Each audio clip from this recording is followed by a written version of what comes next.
Hi, welcome to our first Facebook Live session as we discuss maternal child matters. If you're thinking about being pregnant or you are pregnant, we encourage you to join our Facebook page right now and log in your questions. To date, we have received lots of questions and we thank you for that, and we will be going through some of those questions. But in the meantime, if you do have a question, please log in and we'd love to hear from you. I am Marisa Vaglica. I am the Director of Professional Practice, Maternal Child Care, and Critical Care at Joseph Brant Hospital. And this is my colleague, Leyla. And I'm Dr. Leyla Mangaloglu. I'm the Chief of Obstetrics and Gynecology here at Joseph Brant. So, shall we start with our first question? Yes. Perfect. So the first question reads, I have heard that Joseph Brant Hospital has a level 2B nursery. What does that mean? So, just to keep things simple, level 2B nursery is an indication where we are able to care for infants or neonates 32 weeks and greater, which means we are able to provide respiratory, certain medication therapy, and of course any type of intravenous therapy that a Prem baby would need, and or care for the neonate in ways that we need to manage complications. So we do have the skill level and ability to care for those infants with a skilled group of nurses and pediatricians caring for that neonate. And from the obstetrical side of things, from that means that we can accept transfers from other hospitals to help women who are 32 weeks and above. We'll take the next question. So our next question is it possible to have a vaginal birth after having a previous cesarean section? That's a great question and a big topic of conversation lately. So the short form for vaginal birth after cesarean section is VBAC. Here at Joseph Brant Hospital, we do promote VBAC, and it is certainly possible to have a vaginal birth after you've had a previous cesarean section. But there are certain parts of your history that need to be evaluated first before knowing whether you would be a candidate or not. So your obstetrical care provider would then review your previous history of your cesarean section and then talk about would you be a candidate or not. In addition to reviewing your history and determining your candidacy, we here also have feedback information nights that are held every other month or so by one of the obstetricians, Dr. Jane Bailey, and one of the midwives, Candace Smith. So the two of them will host these sessions together, and it's free to the public. Welcome to come and have all your questions answered. It's hard sitting in front of the camera and answering questions without someone being live in front of you. Yeah. All right. So our next question came to us stating, I want to develop a birth plan, but also want to be realistic that things might change. How much detail should I put into my plan? So I'll start off with responding. As a former L&D nurse and now as the Director of Critical Care Maternal Child, I do have my own experience with having developed a birth plan and managing birth plans and expectations of women coming into labor. Absolutely would encourage whether you're a first-time mom or second, third, fourth-time mom to develop a birth plan, because it does help to set the expectations you have and your loved one has of how you would like to manage your birth and labor. However, I would also allow and encourage some flexibility as complications arise or issues arise that need to be dealt with by your healthcare team. Having that flexibility allows you to mitigate any disappointment or feelings of failure.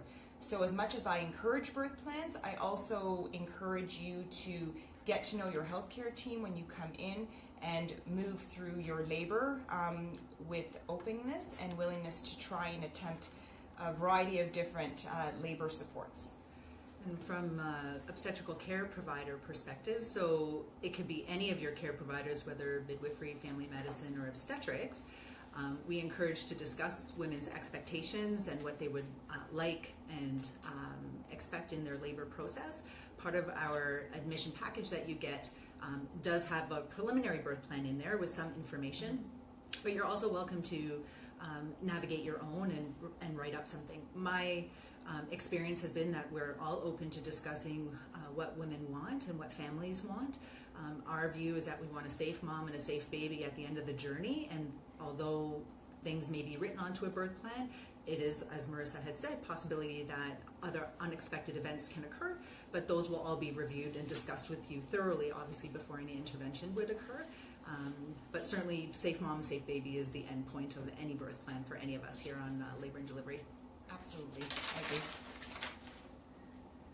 So for those joining us, my name is Marisa Vaglica. I am the Director of Critical Care, Maternal Child and Professional Practice here at Joseph Brant Hospital, and you are joining us live through our Facebook session on discussing pregnancy and if you're thinking about being pregnant. And so we're welcoming any questions you have. We have received a number of questions already, but we do welcome you and encourage you to sign into our live Facebook page if you have any questions.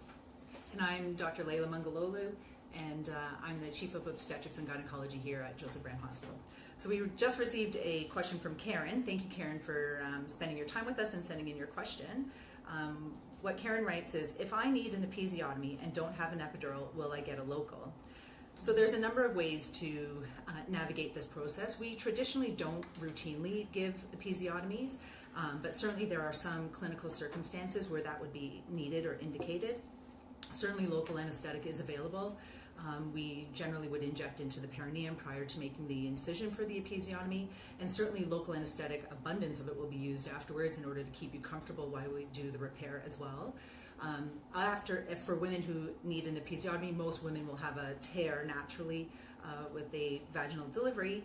If a woman doesn't have an epidural through her labor process, we do have Entonox gas available as well that you can utilize while we do the repair as well. So we hope to keep you as comfortable as possible in managing that aspect for you.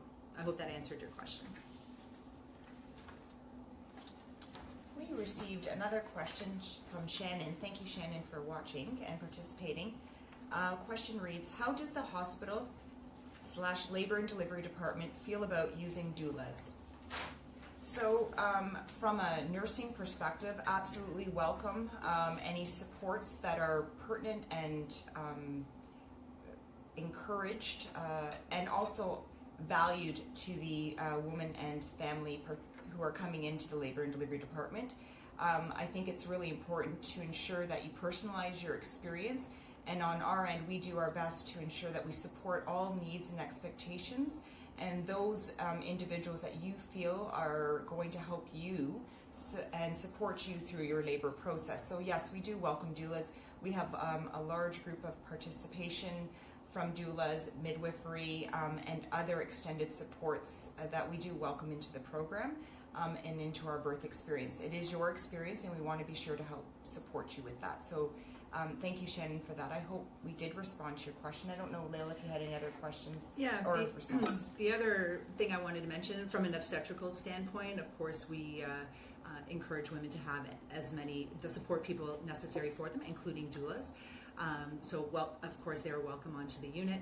The other thing is our current labor and delivery, we allow 2 support people per women, but we are undergoing a redevelopment, so perhaps in the future, once we have our brand new labor and delivery suite, there might be more area as well to have further support people available, but currently we do have 2, just from the nature of the size of our rooms at this point in time. Thanks. Thank you. Another question. You guys are loaded into questions. This is great.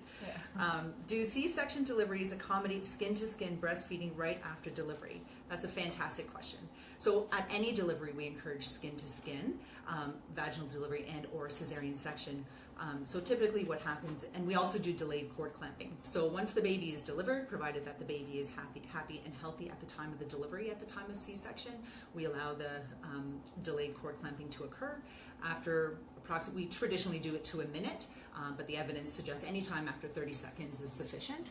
So if we can accommodate that, then that's great.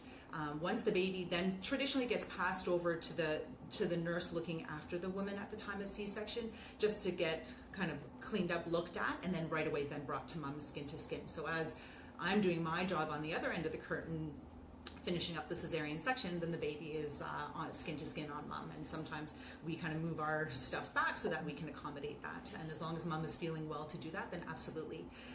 And if it's the case that we can't, if mom is not feeling right at the time, then as soon as mom and baby are brought into our recovery room, breastfeeding is initiated, baby is skin to skin, So there's no disruption in that process with cesarean section, or maybe just for a brief second once the baby is brought over to the warmer for that one little look over before being brought over to mom. I hope that answered your question, unless you had something to add. Just being a former L&D nurse, what we also would do if there was any complications with mom and mom at that particular time could not do skin to skin, we'd offer that, again with the premise that baby is doing well and it can come from the warmer out and has been assessed. We would offer that skin-to-skin contact with the significant other. That's right. Whether it's a woman, a man, we do offer that treatment because we do know that's what's best, and it's important to be able to do so. So I've seen many times in which mom is unable to at that point to do that skin-to-skin, and so we do encourage others to get involved in that care. So I hope that gives you a better picture of what we support here at Joseph Brant. Great. Another question? This question is from Carly. So hi Carly, thanks for joining us.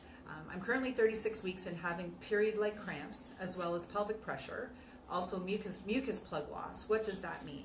My midwife hasn't been able to answer the question. Well, thanks for joining us, Carly. Congratulations on making it to 36 weeks. You didn't say whether it was your first baby or second baby, but either way, congratulations. It's an exciting time. So period-like cramps at 36 weeks is not uncommon. Sometimes you can also get a little bit of bleeding when you go to the bathroom, but as long as it's not period-like bleeding or heavy bleeding, then it should be okay. If the cramps, though, get a little bit that they're disrupting your daily activities, you find them quite unnoticeable, you are still preterm, so I would encourage you to be assessed. Even though we know babies born at 36 weeks tend to do quite well, but you are still considered in the preterm category, so I would encourage assessment. Mucus plug loss, many women can lose their mucus plug early or later or not at all or not notice. It doesn't really have much of a clinical relevance, but certainly if the pelvic pressure and the cramps are persisting, then I would ask your midwife to come and assess you or present to labor and delivery for an assessment. I hope that answered your question. So we've got another question coming through. What amenities does Joseph Brant Hospital offer for laboring mums? Do you offer hydrotherapy? So yes, we do. In short, we offer a variety of different labor supports to help with pain management and comfort measures. We do offer hydrotherapy. We do know that presently our amenities are not at its best, and so we strive to ensure that that is available. However, we do have a redevelopment in the works, and we're very excited about this as it's important to us and our investment into women's health and ensuring that our labor and delivery meets the expectations of our community families and women who are currently pregnant and wishing to become pregnant. So yes, we do offer services. We do have nitrous oxide, which is a breathable gas that helps with pain alleviation. We have hydrotherapy, in which showers or bathing exercise is supported. We have the large exercise balls in which you could use to help support just a rhythmic movement. We offer a number of different massage techniques, etc. So I welcome any other questions about this, but do hope that we've answered your questions. And I do hope in the future we have a session on what's next and what we're doing here as far as our redevelopment project. So more to come about that. And also with respect to other amenities offered, we do have mobile telemetry, so you're not, unless you have an epidural, which is not safe to walk with, but you can move about the unit as well, and we have a lot of moms managing their labor discomfort with ambulation and with walking, so we can monitor the baby while you're doing this. It can also be used in the tub as well, which is something new I just learned the other day, actually. I didn't realize that. But so something else that can be offered. Our redevelopment plans, as Marisa said, we're very excited about it. Each room we're hoping is going to have a shower as an available mode for hydrotherapy, and then a state-of-the-art tub room as well. Yes. That will have not a birthing tub per se, but a immersion tub for analgesia, as well as enough room in the environment to have your care provider, like your whoever's looking after you, as well as your support person as well. And for those of you who are just joining, I just wanted to reintroduce myself. My name is Marisa Vaglica. I'm the Director of Critical Care, Maternal Child, and Professional Practice at Joseph Brant Hospital. And you are joining our live Facebook session on maternal child matters and talking about pregnancy, or if you're thinking about being pregnant, we are answering and encouraging those to submit any questions you may have about pregnancy. And I'm Dr. Leyla Mangaloglu. I'm the Chief of Obstetrics and Gynecology here at Joseph Brant Hospital. So we have another question from the group. Thanks again. This is from Jen. Thank you, Jen, for submitting your question. Jen states, I had my first baby at 38 weeks. I'm now pregnant with my second baby. Congratulations. Is it likely I will go into labor early again? Oh, the labor question. Of all the advances that happened in obstetrics, predicting when labor is going to happen is not one of them. So that's the time-tested question. So no, if you had a baby early the first time, it doesn't mean that the next time it's going to be that way. I was in a similar boat, had my first baby at 37 weeks, and the second one came a week or so later. So no, but certainly we say in obstetrics, if it tends to happen once, it's likely to happen again, or more likely to happen again. It'll all depend on what you're feeling at the time. If you're now starting to feel any, cramps as you approach the 38-week point, that sort of thing. But certainly, once you get to term, which is any time after 37 weeks, it'll come when the baby's going to come.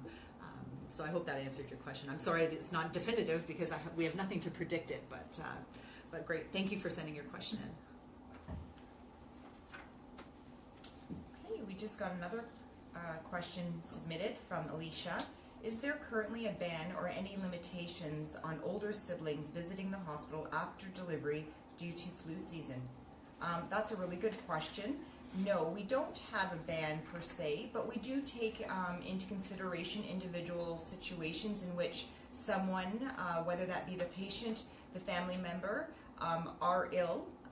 We do take a look at that and ensure that, of course, mom and new babe are in a safe area in which there's no likelihood of disease transmission or flu transmission. So is there a ban? No, but we would absolutely treat it on an individual basis if there was some sort of outbreak or concern that this potentially could harm the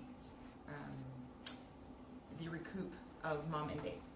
And the other thing to remember as well is that when babies are born, they don't have the immune systems like we do, and we develop over time. They do get what we call a passive immunity from mom, but we certainly don't want to have anyone active with the flu visiting our families and our new babies. But there's certainly no ban at the moment. Another question? Thanks, Alicia. All right.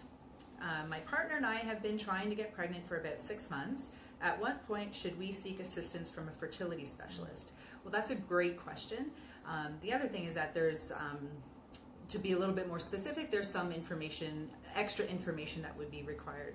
So certainly age is a huge factor on the timeliness to referral to a fertility specialist. For example, couples in their late 20s wanting to have a baby, we usually encourage timed intercourse for approximately a year before there's any type of investigation. However, a couple, particularly a woman in their mid-30s, if they're doing timed intercourse, we would certainly recommend that for a 6-month interval of time, and then if not successful after that, to then proceed with a fertility specialist. And that's just because we want to get the pregnancy process happening a little bit quicker, because we know that fertility rates do decline as women get into their mid to late 30s. So we want women to be investigated and to be sure that they can accomplish their fertility desires for their family.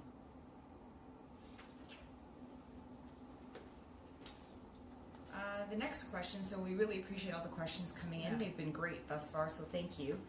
When do you typically schedule a repeat C-section, and how long is an uncomplicated stay afterwards? Another great question. Leyla, I'm going to leave that to you. So newer evidence suggests that we should be doing our repeat C-sections at 39 weeks and onwards for standard repeat C-sections, uncomplicated pregnancies, and that comes from information showing that babies born at 39 weeks by a repeat C-section tend to transition from being inside of mommy to outside better, as opposed to a baby born at 38 weeks or less. Before we used to book them at 38 weeks, but now the standard is 39 weeks. And then everyone is different. So our booked C-sections are at 8 a.m. in the morning. So some women, it's, second baby, it's a booked planned C-section, so you haven't gone through the stressors of being in labor when you've had the C-section, so recovery can be a lot quicker. Women and families can go home at 24 hours.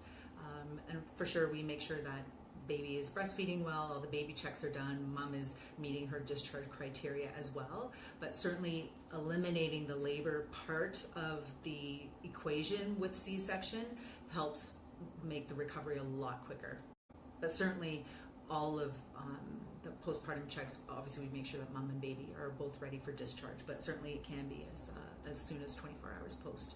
Thanks for your question. Yeah, and just to quickly add to that, from a nursing care perspective, the nurses encourage mom, when safe, to begin ambulation. So we historically, in years ago, you had a time period of rest, a bed rest, in which a mom did not ambulate. Whereas now we try to ambulate because we do know the recovery period is lessened when mom starts to ambulate more. So I just want to add that in. So if you're encouraged to ambulate, there's a reason behind that. So another question, what supports does Joseph Brant Hospital have in place to support breastfeeding for new mothers? So as a program, we offer a variety of different services, from obviously pre-birth to post-birth, and included in that is a breastfeeding clinic in which we have 2 experienced lactation consultants running a program 6 days a week for moms interested in breastfeeding. And that clinic runs during the day and on holiday hours to support moms who are new to breastfeeding or have breastfed before, and that process of establishing a breastfeeding regime. And so the 2 lactation consultants will work with the mom to ensure that there's a good pattern. We'll also work with the families to identify and educate families on signs and symptoms of what to watch for if a baby's not feeding well, or if there's issues with milk production, etc. So the team doesn't work in isolation. They also partner with our experienced nursing staff as well as our pediatricians if there is any likelihood of a complication occurring.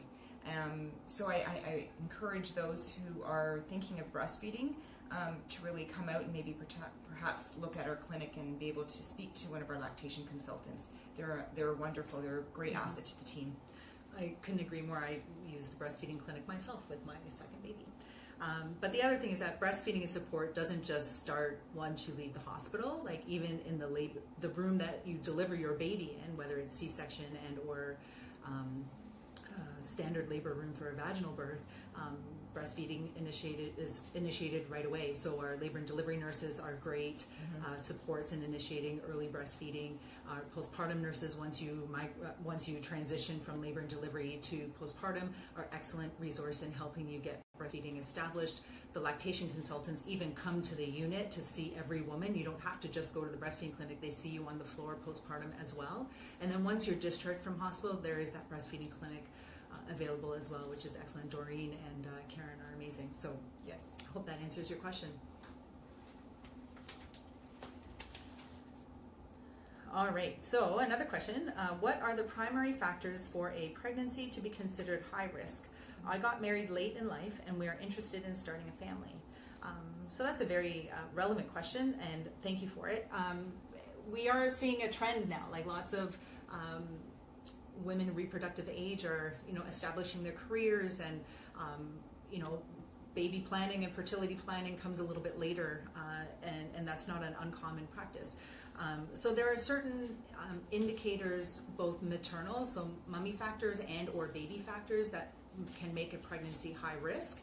So your obstetrical care provider, whether it's obstetrician, family doctor, and or midwife, would review your own maternal history and identify any flags that would then perhaps precipitate ongoing investigation. There's also, and what we have access to in our LIN, we have a great working relationship with the Prenatal Diagnosis Clinic as well as the high-risk maternal fetal medicine group at McMaster. So that's one aspect. The other one is there can be fetal concerns that can make a pregnancy more high risk. So, any kind of growth issues, congenital issues, genetic issues. And again, we work closely with our colleagues at McMaster under these circumstances. When we talk about age, the concept of late maternal age, before they used to put it at 35, but whoever would say that a mom is late maternal age at the age of 35 is offensive. So now it's been changed to age 40. So late maternal age is now age 40. So all women approaching the age of 40 will have a conversation with their care provider about surveillances a little bit more surveillance that we do in pregnancy with ultrasounds to ensure that the baby's growing properly, associated risk factors to mom like blood pressure diseases, diabetes, those types of things that we would monitor for. We also would talk about having an early delivery because we know that the placenta, no one likes to hear the word stillbirth, but there is the possibility of a late-term stillbirth. So usually for moms who are 40 at the time of delivery and or approaching 40, we would have a conversation about have a baby by the time your due date arrives, and sometimes that does mean induction of labor. Other associated things with late maternal age can be increased risk of genetic abnormalities like Down syndrome. So you would have conversation with your care provider about the available genetic testing to you. Hope that answered your question. Another question. I'm an avid runner and I try to do multiple marathons in a year. At what point prenatal should I stop running, and how soon postnatal could I start training again? Well, kudos to you for running a marathon. Not happening. No. Boot camp. Yeah. But not running. Or a HIIT class or something, but not marathon. So that's amazing that you're able to do that. So exercise is certainly encouraged in pregnancy.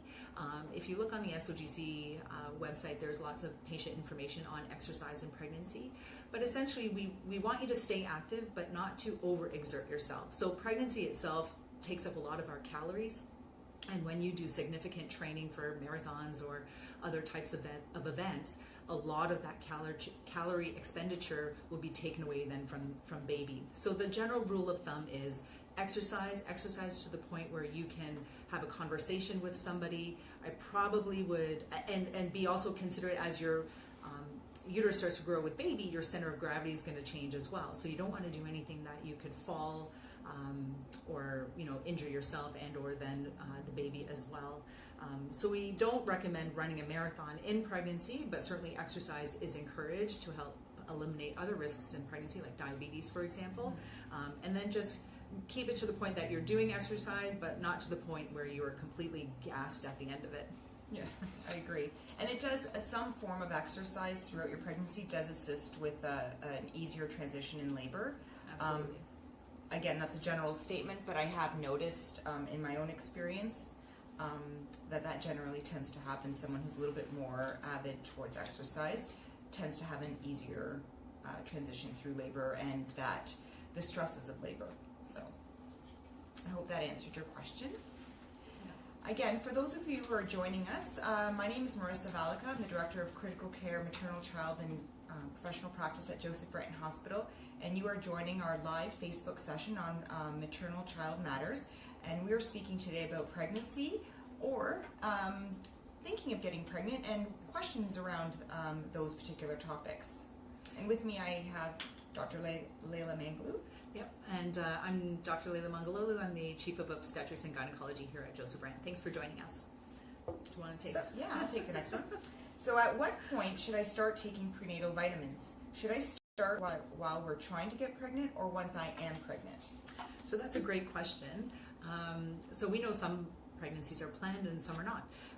So we do encourage that all women of reproductive age group should actually be on a prenatal vitamin as their multivitamin, because it's encouraged to have the prenatal vitamin on board prior to conceiving, at least 3 months prior to.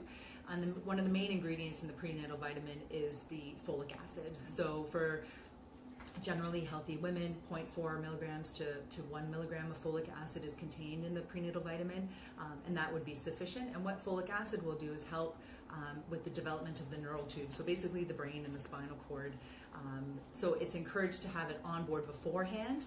Obviously, if you're not taking a prenatal vitamin as your multivitamin, then it would be encouraged as soon as you find out that you're pregnant to start taking it. It's also encouraged to take it all the way through at least the first trimester, because that's when the neural tube is forming, but then also through the remainder of the pregnancy and postpartum as well while you're breastfeeding. There are other women who have other medical conditions like epilepsy, obesity, type 1 diabetes, who probably should be on a higher dose of folic acid, and they can talk to their healthcare provider about that. That's great. Thanks for all the questions coming through. We've just received another one from Lisa. I'm going to hand that to you. Okay then. I recently came on a tour of your facilities. Are there plans to update the space? So Lisa, that's a really great question, and I did allude to it in another question, but I didn't expand on that. So the answer is yes. Joseph Brant Hospital, with the support of the foundation and our senior team, have identified a great investment opportunity to expand and renovate our labor and delivery area. We do know currently our amenities are Dated. dated is a good word. Dated is a good word, unless you like rose-colored paint walls. Yes, dated is a good word.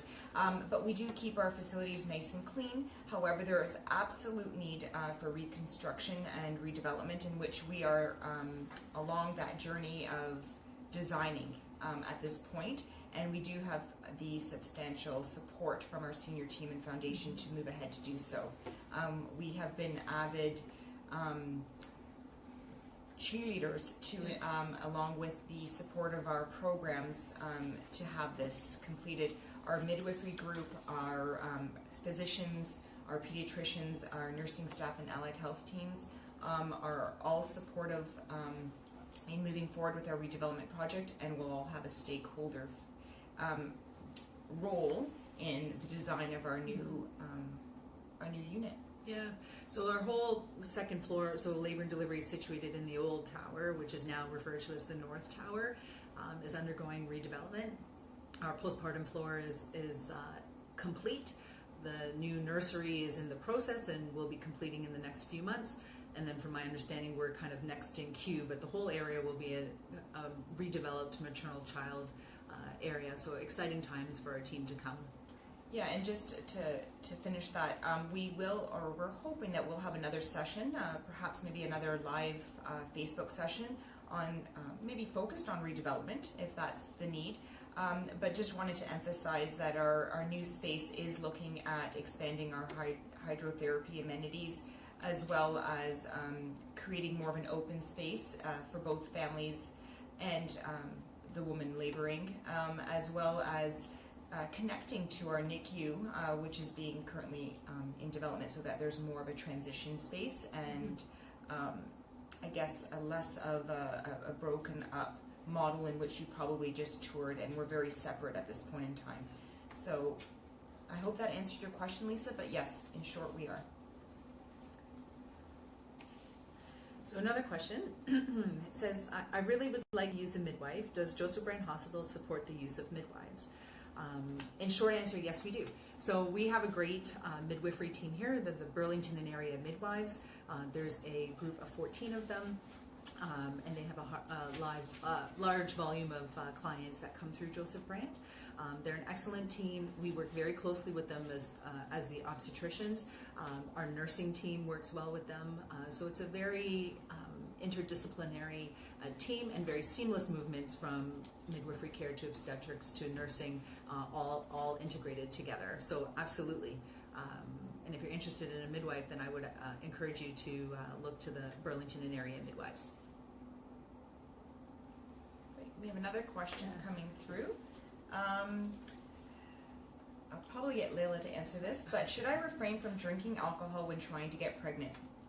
That's just a really great question to ask, because that does come up often. Mm-hmm. So I would, we, in anticipation of achieving pregnancy, we all want to make sure that we are in our healthiest time. So not only, limiting, I wouldn't say that you have to abstain from alcohol, but certainly limit the alcohol intake. Try to increase your exercise, modify your diet so that you have a healthy diet going into the pregnancy as well. But certainly if you have regular periods, and if you miss a period and you're actively trying, you're likely then to do a pregnancy test soon. So then I would say, if you're at an event and you'd like to have a glass of wine or a beverage of your choice, then I would say that would be fine. But certainly women tend to start to decrease their alcohol intake when they're actively thinking about trying to conceive. So this is our last question for this session, and we'll say a few words in conclusion, but thank you for submitting all your questions. This has been a great conversation. So this is our last question. Says, I've been deemed as a high-risk pregnancy and require additional ultrasounds. Is there any risk to my child? So short answer is no. So many pregnancies require ongoing ultrasound assessment for things that we've kind of spoken about earlier, whether it's maternal indication and or fetal indication. Some people as frequently as every 2 weeks, every 4 weeks, and then towards the end of the pregnancy every week. But there's never been any evidence to suggest that ultrasound is detrimental to fetal development. So if you're encouraged to have an ultrasound to evaluate fetal well-being, I would not have any hesitation to do that. Yeah, I had several too, so I did also fear that and asked a very similar question, even with my nursing background. So thank you for asking that question and bringing it forward. So I guess this is it for our, I feel like our first... Leyla and Marisa. Leyla and Marisa. Thanks again for taking your time over your lunch hour to submit your questions. We really appreciate it. We hope that in the future we can have a follow-up session with you, and we hope that we see you on our labor and delivery suite. Thanks again. Bye. Bye.